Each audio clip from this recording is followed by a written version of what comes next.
What's up? I wanted to talk about Hotel California and its lyrics and what it kind of means to me and what I've kind of discovered with it and how profound I've really found it.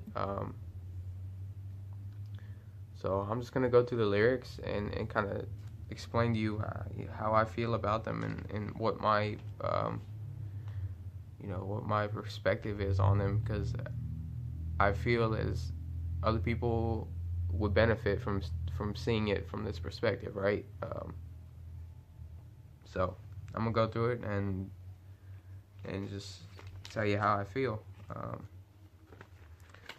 So reading them from the first verse: on a dark desert highway, cool wind in my hair, warm smell of colitas rising up through the air. So right off the bat, dark desert highway, no light.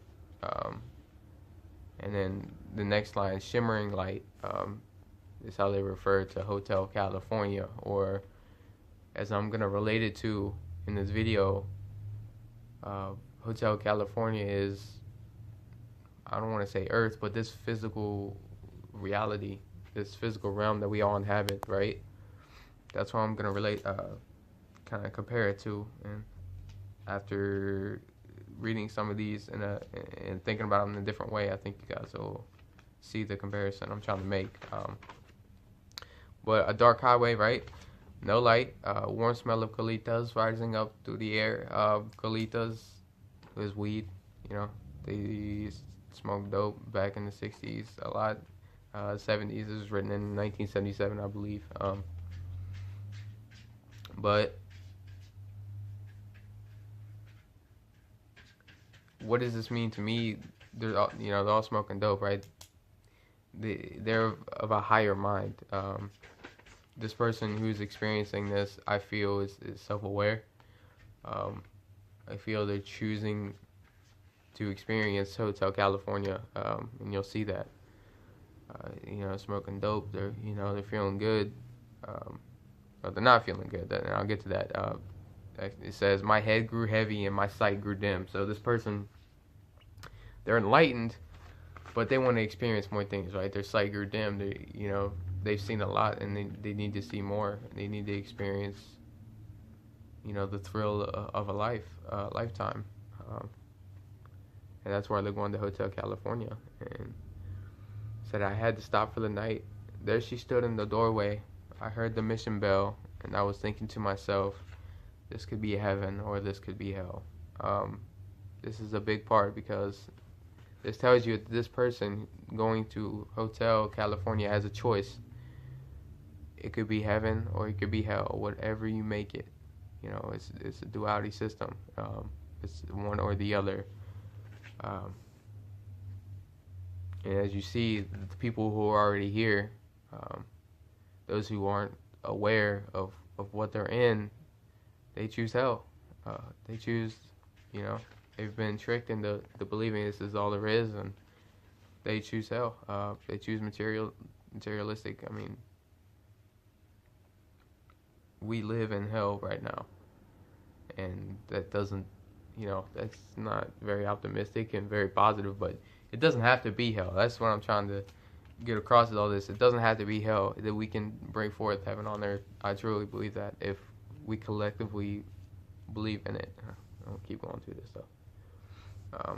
She lit up a candle and showed me the way. There were voices down the corridor. I thought I heard them say, welcome to the Hotel California. Such a lovely place. Such a lovely face. And that kind of solidifies it is this person is wanting to experience physicality, right? Such a lovely face. They're looking for beautiful, living in a beautiful world. That's what they're looking for, and we do live in a beautiful world, but it's flawed by the it's skewed, I should say, by how we look at it. Plenty of room at the Hotel California, any time of the year, and any time of the year you can find it here. This is an important point because this person makes it clear that time is completely irrelevant, right? It means nothing. It is not about the time in this realm. at least those who are enlightened, live in that place, right? It's not about time; it's about the experiences. All time is humans trying to quantify their experiences. They're literally putting numbers on their experiences, and that's the same thing with your age. You know, dates, all that. Anything that relates to time and numbers is quantifying a qualitative experience, and that's what our left brain does. I won't get into all that, but it's just duality. That's what it is. So next, her mind is Tiffany twisted. She got the Mercedes Benz. So this lady, you know, that he's referring to, I think is, you know, the general, you know, population right now. It's people in general. Her mind is Tiffany twisted. She got the Mercedes Benz. She's very material minded. That's all she cares about is the Tiffany, and, you know, the cars, the fancy cars. And it says in the next line, she got a lot of pretty boys that she calls friends. So it shows that this lady, or, you know, these people do not care about what is on the inside. They care about what's on the outside. They care that you're pretty. That's who they call their friends. How they dance in the courtyard. Sweet summer sweat. This seems like a sexual reference to me. How they dance in the courtyard dance. Sweet summer sweat. You know, talking about sex and how promiscuous people are down here and how they throw their seed around. Dudes do it, women do it, everybody's doing it. It's a sacred thing, and sex should be taken much more seriously than it is. Not seriously, I don't want to say, but with much more compassion and thoughtfulness. It's completely meaningless now, and it's such a powerful experience too. Just how much it's affected relationships in this modern age is crazy. How, and it directly correlates with promiscuity, right? People having multiple sexual partners. It's like that's not how it's supposed to be. But I won't go into that too much farther. This last line of this verse: some dance to remember, some dance to forget. So these people dancing, and I don't know if you've ever listened to Alan Watts, but Alan Watts goes into this in one of his speeches. Dancing, right? Dancing is life. I never referred to the line before as sex, but sex, it creates life, right? Life is one big dance. Fluid is flowing and is dancing. The molecules in the water and the fire, they're all dancing. Everything is, you know, is molecular, and there's space in between and all flowing together. That's all it is. Life is one big dance. And this last line, some dance to remember, some dance to forget. So if dancing is living, they're living to remember and living to forget. So they're not living in this moment. They're living in the past.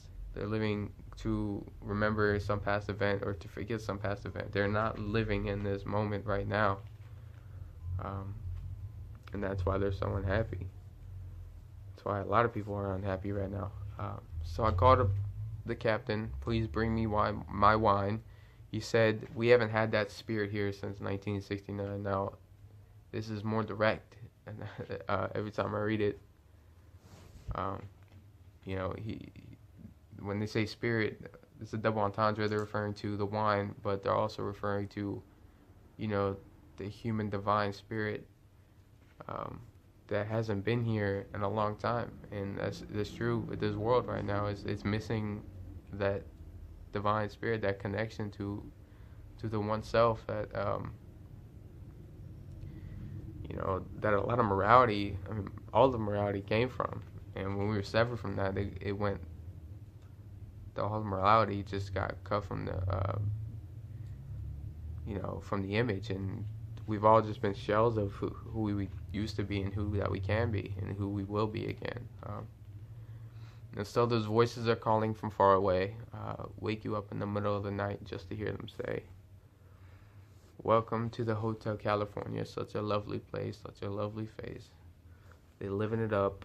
What a nice surprise. What a nice surprise. Bring your alibis. Now, this is interesting because if you look at the word alibis, it doesn't really fit in a song like this, at least not how you think of it. When you think of an alibi, you think of someone who could absolve you from being prosecuted in a court case, or someone who is there to vouch for you, you know, and that kind of fits here. But if you look at the word specifically, alibi is Latin for elsewhere, right? So bring your elsewhere, and then if you break it down, alibis come from the root word al, which is beyond. So elsewhere and beyond. What is elsewhere and beyond? Well, your higher self is. It is beyond you. I don't want to say it's elsewhere, because that's what alibi is it's there, but it's outside of you. But it's also inside of you, and this is a confusing part, but it's beyond you. And this person is saying, what a nice surprise, bring your alibi. So bring your higher person when you come into this place. And I think that's what a lot of us have just forgotten about. This world has made us forget about our alibis, our true higher self, and that connects us to source. Next line, mirrors on the ceiling, the pink champagne on ice. Now, mirrors on the ceiling could mean a lot of things, but to me, when you think of a mirror on the ceiling, you think, you look up and it just reflects back down to you. You can't see above that mirror, and that's kind of what's going on at the moment. People are looking for answers, but this world is just reflecting themselves back and telling you all that is you. It's true. We are all that is, but see, that's why I say you can get double meanings from this, because it's the mirror is showing you your physicality, your physical body, and that makes people think, well, that's all I am is this physical body. That's all I am is this manifestation of meat, and that's not true. You are a lot more than that. You are simply an expression of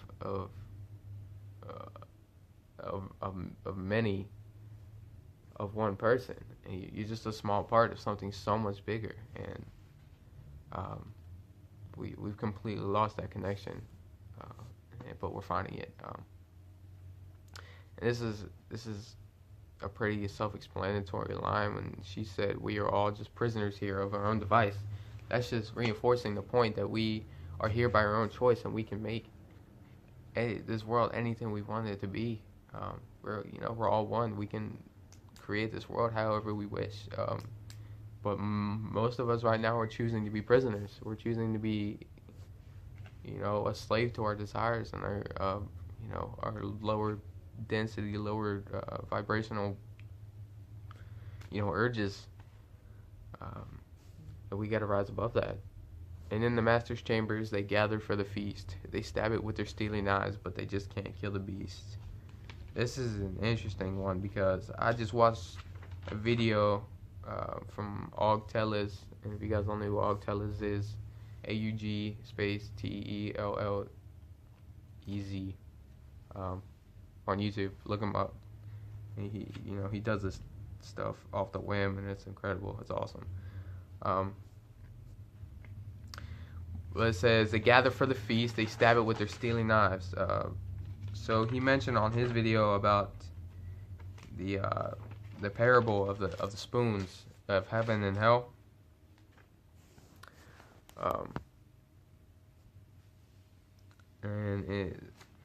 So the parable of the long spoons, if you don't know, in hell, spoons, you all gather at this table to eat a feast, right? Just like this is saying, and you have this spoon in hell that is too big. You go to scoop up, whatever tasty food is there, and the spoon is too big to fit it into your mouth. Now, it's pretty strange. Pretty strange parable, I guess, because it's just, there's some simpler things you could relate that to, but that's not the point. You have spoons that are too large. Like you can't feed yourself. Your ego is too large to give you what you need, what you really need. And it's the opposite in heaven. Spoons are the perfect size to where everyone can feed each other, and if everyone's feeding each other, everyone gets fed, right?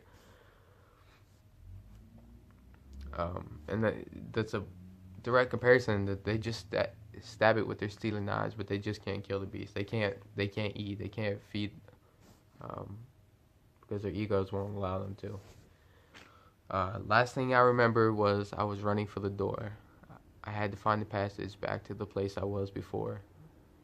So what's that telling you right now? I had to find the passage back to the place I was before. This person does not like being down here. It can only take so much of it. You need to return to the place of higher vibrations, of higher consciousness, of higher awareness. Because you can only experience this physical realm for so long, and that's what we're feeling right now, is a lot of us are awakening to that longing feeling of a higher awareness, higher consciousness, being more in the know. I had to find the passage back to the place I was before. Relax, said the night man. We are programmed to receive. Now this is the most direct line in the whole song, but it is precisely what happened. Society has programmed the members of Hotel California, or most humans, that you need to receive. You need, we're programmed with that fight or flight, that it is all about me. I need to get before anybody else gets. I need to receive. I need to consume. I need to gather, and that's how an animal thinks in the jungle. That's not how we think. That's not how we're supposed to think. But that's what we're programmed to do. In the last few lines, you can check out anytime you like, but you can never leave. And this one is deep, because you can leave this place, but you can never change who you are.